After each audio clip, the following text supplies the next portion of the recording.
Hello and welcome to the first episode of the Washington Wrap. If you don't include yesterday's introduction episode that just announced the fact that Redskins Capital Connection had relaunched and rebranded as the Washington Wrap. This is a new 10-minute episode where we focus on one issue per episode and we have 10 minutes to wrap it up, hence the name.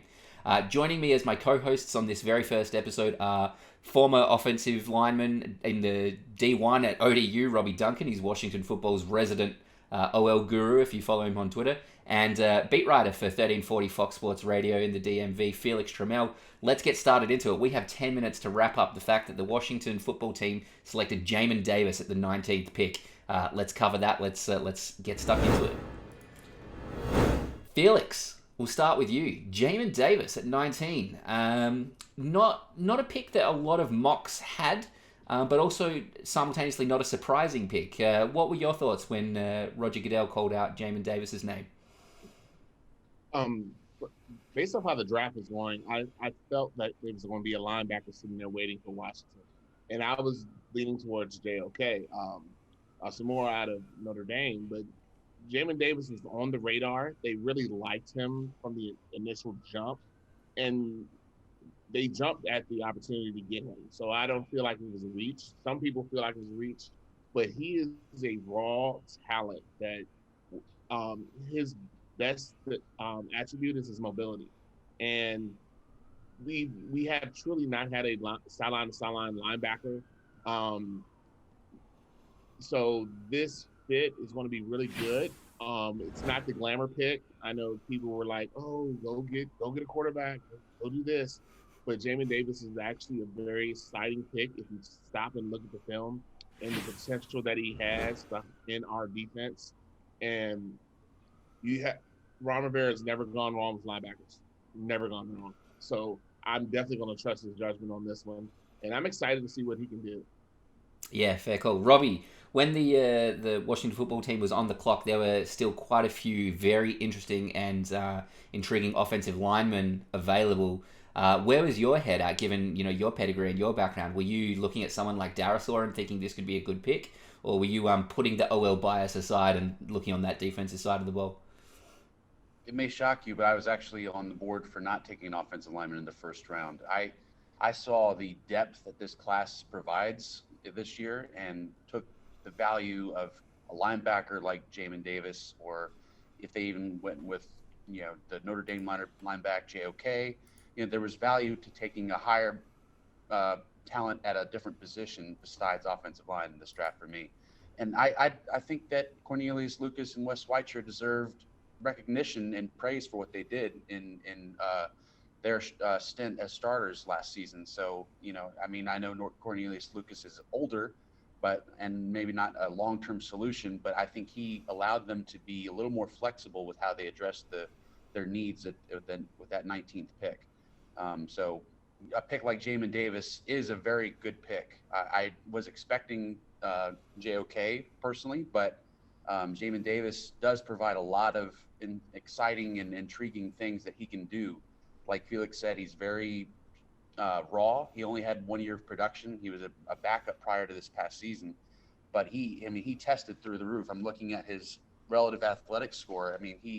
He blew it away, a 9.94 out of 10. He's a freak athlete, and he brings a lot of athleticism and speed to that front seven that we needed. So I am very excited for this, and I think we should look at a future Defensive Rookie of the Year because of the defense that's already in place. It'll be interesting to see what he opens up on the betting market for DROY. Mm-hmm. Something Felix said that, he's a sideline-to-sideline linebacker, which is something that we haven't necessarily had, or at least not a blue-chip version of those in quite some time. What I really like as well is what he can bring to the team to make those people around him better. So, with someone like Jamin Davis on the team, that significantly reduces the amount of time someone like Montez Sweat or even Chase Young needs to drop back into coverage, and they can concentrate on getting down into the dirt and doing what they do best, getting after the quarterback and stopping the run. It really frees up the amount of responsibility and pressure on guys like Cole Holcomb as well, who I rate Cole Holcomb very highly. I think he is one of the more underrated inside linebackers in the NFL. He's a great tackler. He has some weaknesses in his game, but the pick of Jamin Davis really helps to cover those weaknesses. So It's not something, Jamin Davis is not someone I mocked at all to Washington prior to the draft, but as soon as that pick was in, I was like, yeah, this makes a lot of sense. And, I was saying to Felix before we started recording, it feels like a very Ron Rivera pick. Beyond what you see on the field, Jamin Davis comes from a military background, did really, really well academically. Not only is he considered, or was he considered, a leader at Kentucky, but you look at what he was studying. It was things like community development and leadership. Like, this is a kid who, in his free time, was working in a law firm. Just trying to get that experience. He seems to really have a good head on his shoulders. And when you match that with the just physical freak attributes that he's got, I mean, we've all seen those shirtless photos from his pro days and stuff doing the rounds. Dude's a unit. Really, really interesting pick. Felix, when you think about the expectations of a rookie middle linebacker, inside linebacker, it really is one of the toughest positions to come in and contribute as a rookie right away. But Jamin Davis, I don't know, like, it feels like because it's acknowledged he's so raw, there's almost not a lot of expectations on him. Is that, like, do you get what I mean? Is that sort of fair to say? I think it is a good point to make, and I think a lot of that's based off the defense he's walking into. I mean, when you get to play behind that defensive line, and people don't understand like what defensive linemen mean to a linebacker, especially interior linemen. If interior linemen are eating up blockers and they're crashing downhill, then that gives that middle linebacker so much more room to be aggressive and flow. And the way the NFL is set up now, you have to have athletes. I mean, you just have to have defense has to be athletes because the offensive turn have offensive freaks everywhere. We saw the draft. We saw Kyle Pitts and Jamar Chase, and these guys were, they're 6'4", 6'5", 6'6", and they run 4.3s. So you need to match that athletic ability. And he won't have a lot of pressure on him because of the big names that are around him. So the pressure is going to be not necessarily pressure, but Chase Young is still the face of the defense. That front four is the face of the defense. He can just go and be aggressive. And that's what I think Ron's going to, and Jack Del Rio is going to have him doing. Just react, be aggressive, play your game, because there's so many pieces around him that are already solidified that he doesn't have to come in and be this game changer. He just has to be Jamin Davis. And that, I think, is a very good sign for him and for the defense. So there's no pressure of you've got to change the culture, you've got to flip the script on a defense. The defense was top 3 before he walked in the door.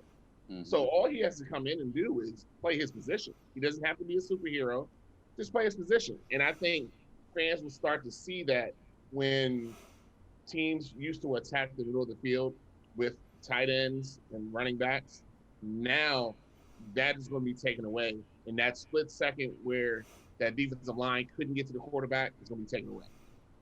Yeah, really, really great points. I agree with everything you've just said, which is, what you want to hear.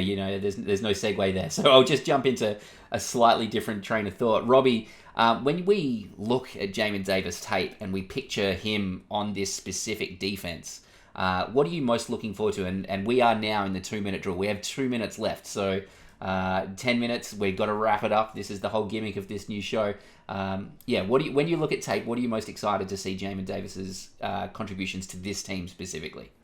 I know it's something we Washington fans have been looking forward a long time for, is the ability to cover a tight end, and Jamin Davis brings that. If you watch his game against Florida, he gave Kyle Pitts trouble, and that's something. If you can give Kyle Pitts trouble, then that means you don't have to worry as much about the Evan Ingrams and the Dallas Goederts of the NFC East. Now you got a guy that can match up with them, and it gives you a little more freedom in how you run your coverages and stuff.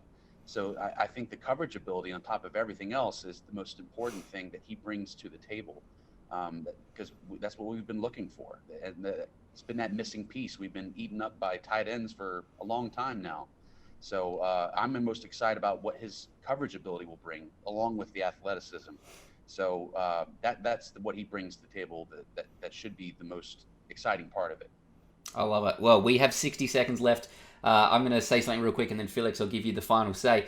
But what I think most excites me about Jamin Davis, beyond the obvious stuff we've just discussed, is really how complete our defense is starting to feel, and how that frees up the rest of this draft for Ron Rivera and this organization. They can now really take a best pick available approach at pretty much every position.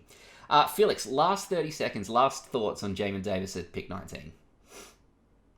When I think about it, like I said, I was in the JOK train, but the biggest difference between the two, Jamin Davis is 235, and JOK is 217, 218. And those 20 pounds matter because as much as we want him to cover, we still have Saquon Barkley and Ezekiel Elliott in the division. So he's got to be able to hit the run too. So I think it's an awesome pick. The more I think about it, the better it gets.